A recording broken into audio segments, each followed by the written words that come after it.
नमस्कार बंधुरा आज के आमी फुलकपि दिए और डिम दिए झोल बनाबो। एर जन्य पेঁয়াজ निয়েছি দুটি पेस्ट करार जन्य दिए दिচ্ছি एक पिस आदा, দুটি কাঁচা লঙ্কা, রসুন দিয়ে দিচ্ছি একদম অল্প, এই যে রসুন পেস্ট করে নেব। টমেটো দিয়ে দিচ্ছি একটি, একই সাথে পেস্ট করে নেব। অল্প তেল দিয়ে দিচ্ছি। কপি তরকারির জন্য আমি আলু ভেজে নিচ্ছি। আগে আলু ভাজা হয়ে গেছে, এখন তুলে অল্প হলুদ আর লবণ দিয়ে আমি মেখে রেখেছিলাম, এখন ভেজে নিচ্ছি। ফুলকপি হয়ে গেছে, ফুলকপি ভাজা তুলে নিচ্ছি। এখন ফুলকপিতে দেওয়ার জন্য ডিম ভেজে নিচ্ছি অল্প।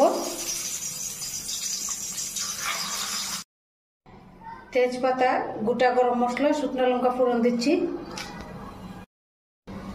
অল্প গোটা জিরে দিয়ে দিচ্ছি ফোড়নে। টমেটো পেস্ট আর পেঁয়াজ পেস্ট এখন আমি এটি দিয়ে দিচ্ছি। একটু 2 মিনিট কষিয়ে নেব ভালো করে। 1 চামচ কাশ্মীরি লাল লঙ্কা পাউডার দিয়ে দিচ্ছি। এই যে ভাজা জিরা পাউডার আমি দিয়ে দিচ্ছি 1 চামচ। হলুদের পাউডার আধা চামচ, লবণ দিয়ে দিচ্ছি 1 চামচ। মশলাটা এখন আমি খুব ভালো করে কষিয়ে নেব 2 মিনিট। মশলা কষানো হয়ে গেছে, এবার আমি ফুলকপি আর আলু দিয়ে দিচ্ছি একসাথে। 2 মিনিট আলু ভেজে নেব, তারপর আমি জল।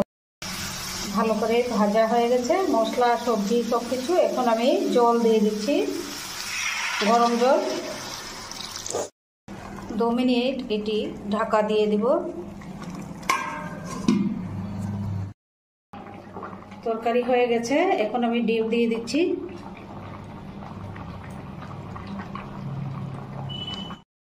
অল্প ধনিয়া পাতা দিয়ে দিচ্ছি। এখন গ্যাসটি অফ করে দেব। আমার চ্যানেলটি আপনারা সাবস্ক্রাইব করবেন, লাইক করবেন, শেয়ার করবেন আর কমেন্ট করবেন।